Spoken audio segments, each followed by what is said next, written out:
Tamam, yavaş, yavaş. Hatta avana var ya ben acı ederim burada diyelim. Tamam. Abi arabi peş dadı. Ben sadece ben kalacağım. Pardon. Hadi balık yeter. O tane yeter. Dayını çekti. Tamam.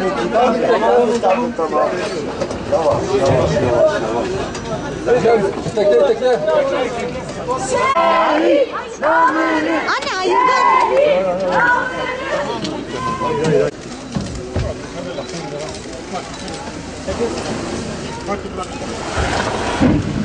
Biraz daha, biraz daha. Tamam.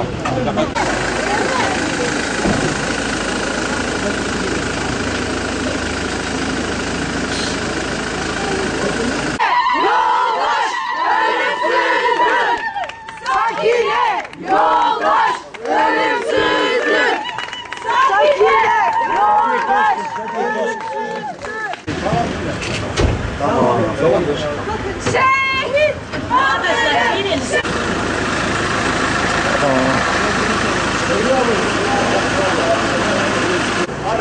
Arkadaşlar geri gelin. Aşağı in ben burada kalan geliyor sana doğru.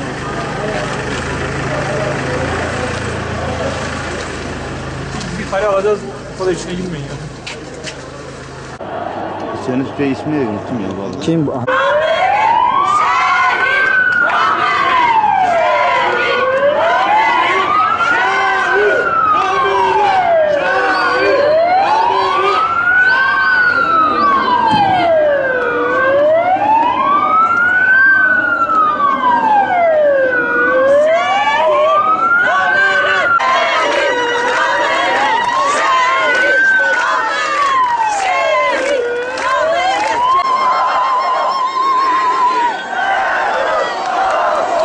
İbo, şuradan birkaç kare çekeceğim.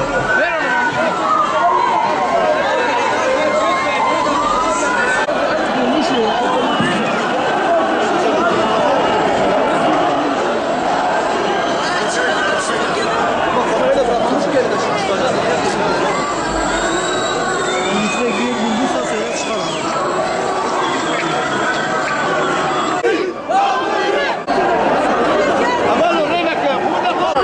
Oğlum bir çık oradan.